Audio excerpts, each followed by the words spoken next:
Then we discovered when they were going to bring the equipment here that it's unbelievably large equipment.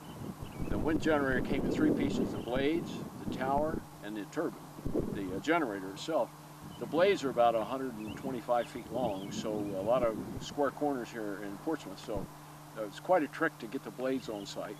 The tower elements are structurally so heavy because they have to support all this weight that they actually couldn't come over the Newport Bridge. They were exceeded the design limit of the bridge. So we had to arrange to have them brought over on a barge to Newport, and then they have them trucked up on the local highways here to Portsmouth. The generator was the same thing. The generator came down from Canada. It also was so heavy we couldn't bring it over the bridge, so we ended up putting it on a barge to get it up here. So we got all the parts here, and then of course it was wintertime. So once we got on site up here, we had snow, we had wind. These are giant pieces of equipment, and you can't put them all up on a windy day because the wind plays havoc with this stuff. It weighs hundreds of tons, and it's all suspended in the air, and the wind's blowing around. So it took us quite a while to get it, but we did finally get it. And in fact, I think about March 18th or March 19th of 2009, the machine actually began to turn and make electricity for the very first time. We more or less say that it went online full time about the 1st of April.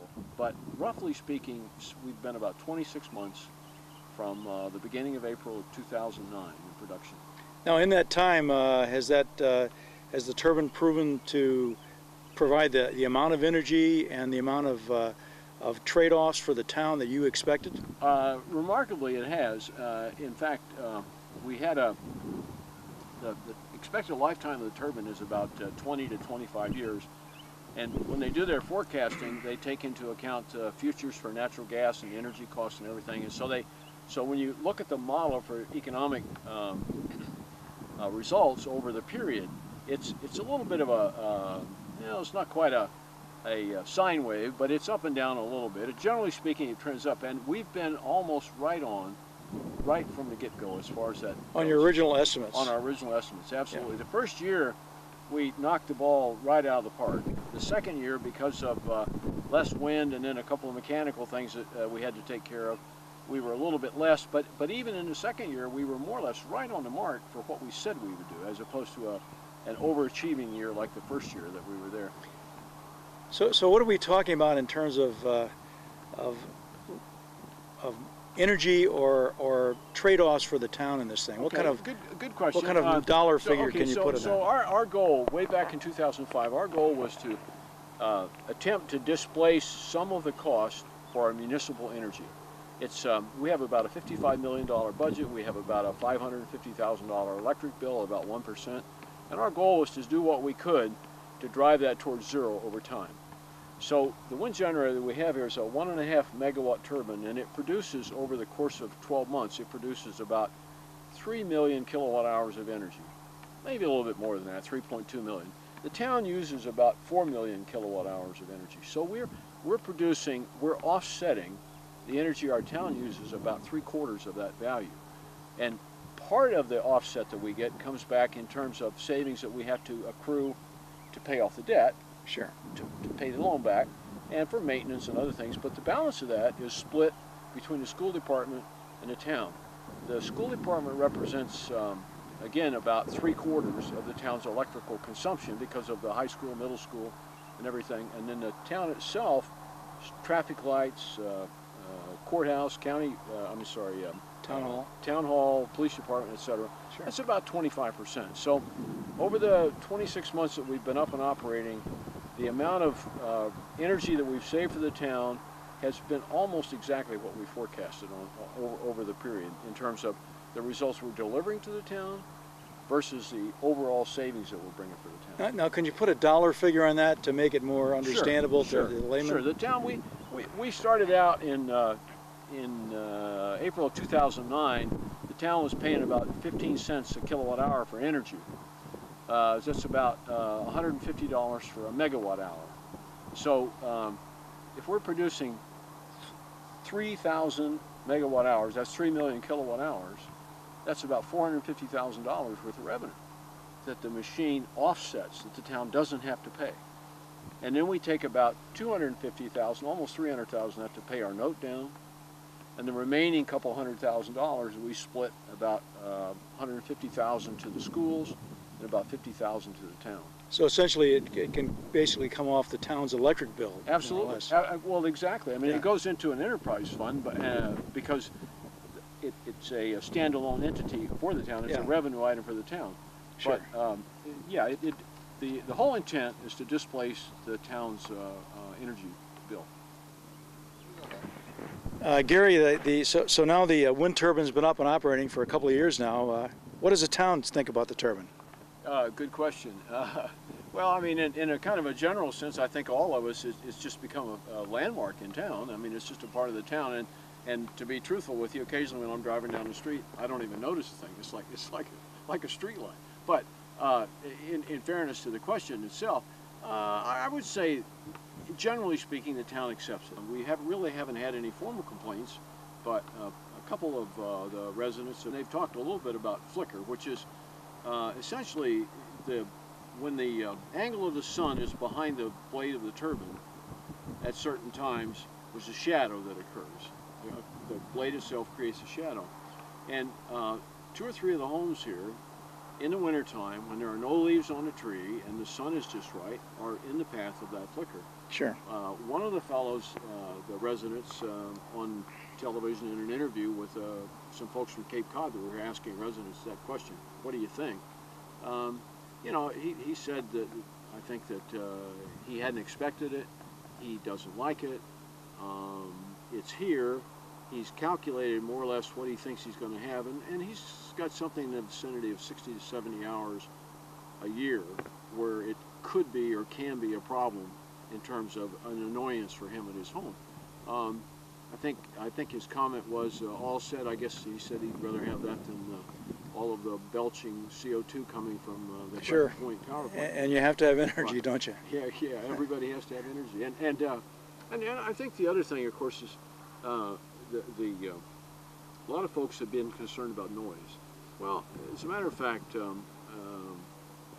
the machine, even on the windiest day at its maximum operating speed, is remarkably quiet. I mean, now that's my view, and someone else can have a different view. But we've had hundreds of people here from all over the southeast New England, and everyone is absolutely amazed at how quiet this machine is. So I think other than a couple of issues that unfortunately have specifically affect a couple of residences, the town accepts it.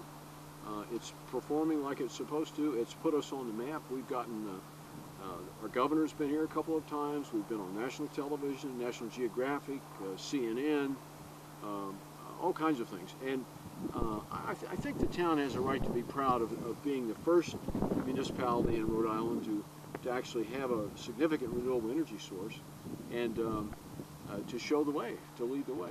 Gary, right behind you is a sign that Bob Hamilton and the high school shop class put up, talking about a little bit about the history of this area. And it was called Windmill Hill at one point because there were windmills up on the same ridge that ours is. Also, this whole area here, like you mentioned, Fort Butts. Fort Butts was essentially one of the sites for the Battle of Rhode Island, which took place all the way down in this valley between the Redcoats and the American Patriots. So the whole place is really a very historic area. And then I think in many ways it's like going back to its roots to have a wind turbine up here. Absolutely. And people can come down and read about the history of Windmill Hill with this little kiosk area we've set up. I think the 2009 high school class, actually they built this and installed it.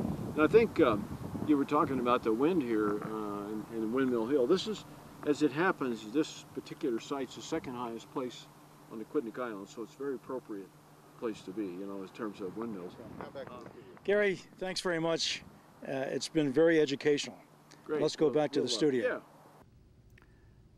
Okay, well, let's talk about the future of the Sustainable Energy Subcommittee, and what do you have on the planning board for the future? Well, a lot of things that we've thought about and talked about. It's you can imagine that after having been out to look at the wind generator, that's the elephant in the room. I mean, you know, that we've got roughly 3/4 of our town's energy consumption covered with that generator. So anything else we do in terms of creating energy, which can help offset sustainable energy, which can help offset our town's energy consumption, is going to be in a shadow of that. So a couple of things we've looked at and are continuing to look at: solar panels, renewable solar applications. In fact, we've visited a couple of Wheeler School up in Providence has a gymnasium over in Massachusetts, and the gymnasium at our high school is almost identical in structure. And the Wheeler School has a solar array up there. It produces a fair amount of energy. So that's an area where we're looking at.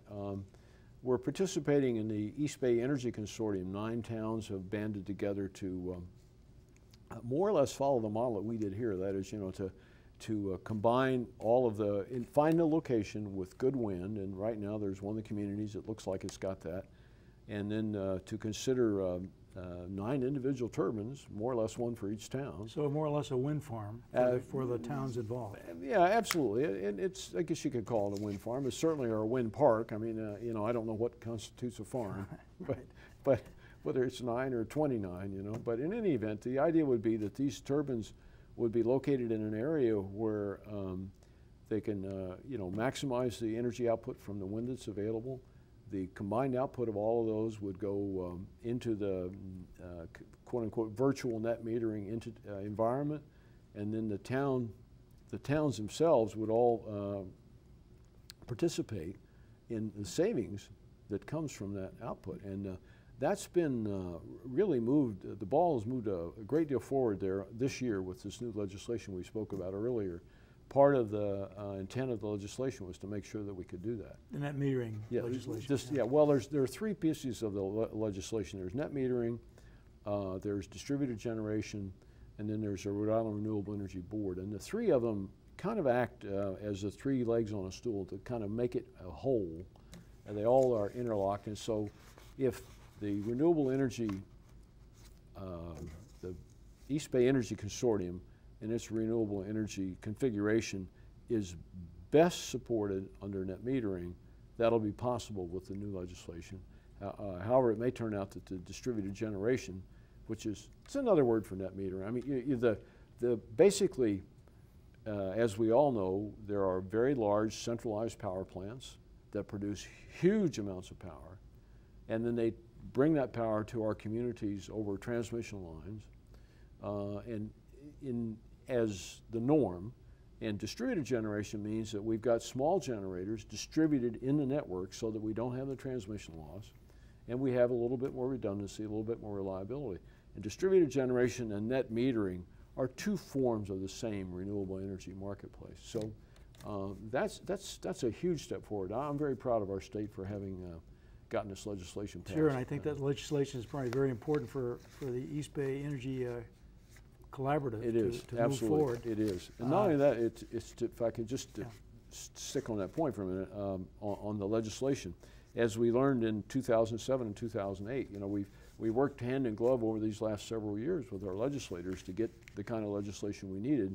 But even then, the real trick is that the National Grid converts the legislation in terms of reading the intent into a tariff proposal, takes it to the Utility Commission, and the Utility Commission decides how closely their proposed tariff matches the state legislator's intent, and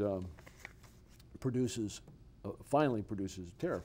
So we're going to be watching that to make sure that the final tariff meets the intent of this new legislation. Then I think we can be sure that the East Bay Energy Consortium will thrive and survive. Sure. Well, good. We look forward to seeing how that works out in the future. Absolutely. Thank you very much. We've had Gary Gump, the chairman of the PDC Sustainable Energy Subcommittee.